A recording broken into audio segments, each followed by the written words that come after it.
What's up guys, Lvladen here, and today I'm coming at you with a video on the live realms, and today is a good day. They actually fixed the Templar buffs.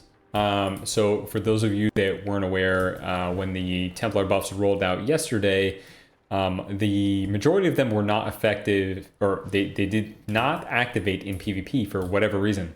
But now, as you can see here, if I go down to the PvP dummy, they are active. So we have the 15% haste, the 12 seconds on sanctification, the 10 seconds on shake the heavens, and all the other Templar buffs that went through with numbers tuning, including the 50 stacks on Light's Deliverance. That's pretty awesome. All right, I'm gonna go over my talents briefly and show you guys what I think the current best builds are. All right, so I'm gonna make a more in-depth build video in the near future, but for now, for those of you that want to actually check out Templar, this is what I'm going to be recommending. So in the Templar tree itself, what you definitely want to choose is Zealot's Vindication and Sanctification. What these two talents do, which, you know, they're 2 of the 3 choice nodes that we have in the Templar tree, what they do is allow you to deal even more damage during your Hammer of Light goes. So when your Hammer of Light falls, it's also shooting out Empyrean Hammers, which are buffed by your judgments. Not the actual greater judgment, but the cast of judgment itself. In addition to that, now that we have the buffs to penitence and burnt to ash functioning with Empyrean hammers, this makes your hammers that strike the target hit very, very hard because you're using Wake of Ashes in order to activate your Hammer of Light, which will then be empowered by Burn to Ash, which will then throw the empowered Empyrean hammers onto the target as well. That is very strong. The next thing that you want to keep in mind when you're playing Templar is Shake the Heavens. Shake the Heavens pretty much makes this entire specialization. So they buffed Shake the Heavens to last 10 seconds, but you can also extend it by 1 second per Hammer of Wrath and Blade of Justice. And if you're playing Crusading Strike auto attacks, it also benefits, I believe it's half a second every 2 strikes. I could be wrong. I know it's not a full second every strike. That is definitely for sure. But there is an interaction where you do actually get a little bit of extra time through your Crusading Strikes on the target. And then also during Shake the Heavens, your Hammer Fall, you want to pay attention to this because when you hit 5 Holy Power or a Divine Purpose, you really want to make sure you are spending your Holy Power during Shake the Heavens to proc double the amount of Empyrean Hammers. So Templar's Verdict will always call down an Empyrean Hammer no matter what, even if Shake the Heavens is not active. That adds to your Light's Deliverance stacks. Well, during Shake the Heavens, it now calls down an additional Empyrean Hammer. In addition to that, I try to play at least one talent in Zealot's Fervor if there's a melee matchup. I'll take a point out of Consecrated Ground and throw it in Zealot's Fervor for even faster auto attacks to extend Shake the Heavens even longer.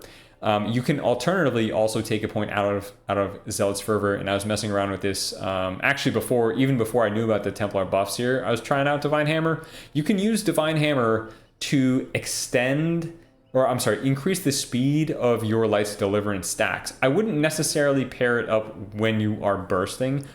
Divine Hammer does very, very low damage, but it does in fact give you a charge of Light's Deliverance stacks every single time it ticks down on a Holy Power. So it throws down an Empyrean Hammer. So Empyrean Hammers, they choose their targets randomly.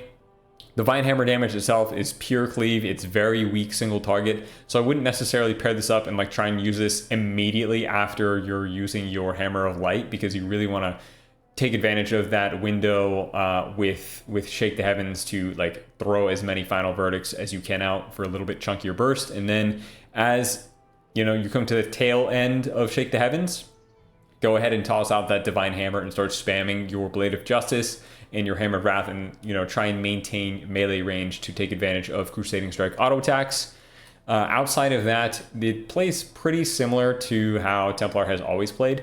It benefits from Final Reckoning. It benefits from, and by it I mean Hammer of Light benefits from Final Reckoning. It benefits from Seal of Order. It benefits from Greater Judgment, and it also benefits from all your other percent-based scaling abilities like Crusade or Avenging Wrath Might. It can also crit. So it's doing a lot of damage. Now the playstyle is, for me, the playstyle I've been running with is so I'm pretty much always will make sure I have at least one Seal of Order, or I'm sorry, Blessing of Dawn stack in order to spend on the Hammer of Light. But recently I've been over capping the Holy Power to get 2 stacks of Blessing of Dawn in order to really maximize that value. I'm actually, like, at the end of the night, I've been kind of leaning towards just setting it on 1 stack, not overcapping the Holy Power, because although you do get a much higher number and that playstyle might be valuable on flag carriers, it is overall a DPS loss. But again, there are scenarios where it's probably going to be okay, such as, you know, Battleground Blitz FC maps, or if you're really setting up the perfect CC chain and you just notice you already have 1 stack, and you're a couple globals away from Wake coming off cooldown, then you can really save up for it.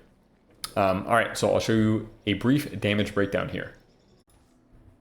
All right, so the damage breakdown is fairly straightforward. You want to throw your Judgment into a Blade of Justice, Final Reckoning, Wake of Ashes, and that will give you your first stack of Seal of Order into a Hammer of Light, Divine Toll, Final Verdict, Hammer of Wrath, and Blade of Justice to start building on your duration of your Shake the Heavens. All right, let me show you guys an example here.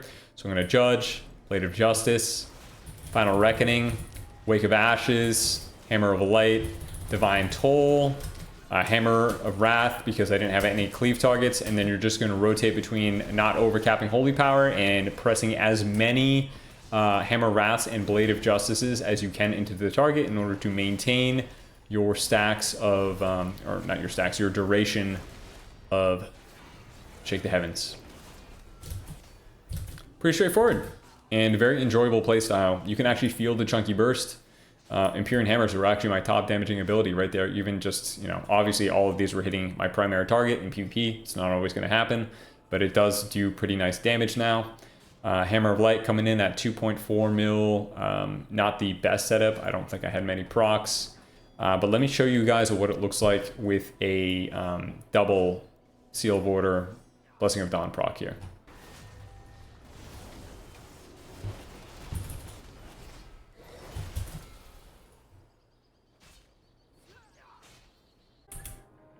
So more to come in the near future here for Ret Paladin Templar gameplay, but for now I just wanted to get out a short video showing you guys what I've been playing as of day 1 for the Templar buffs. It's a very fun and enjoyable playstyle, and I do think it is more effective in PvP than Herald, because we actually have a means to, you know, burst someone down, whereas Herald, you're really trying to go for that spread, cleave, high sustained pressure, which, because we don't have Immortal Strike, it's not the best gameplay for Ret in PvP, although it is still enjoyable and it's still effective. I think Templar is both. I'm a little biased because I played way more Templar in beta. It was my favorite spec, but it also does feel like it has effective burst damage like Ret used to. All right, I'll see you guys next time. Let me know in the comments what you think. Peace.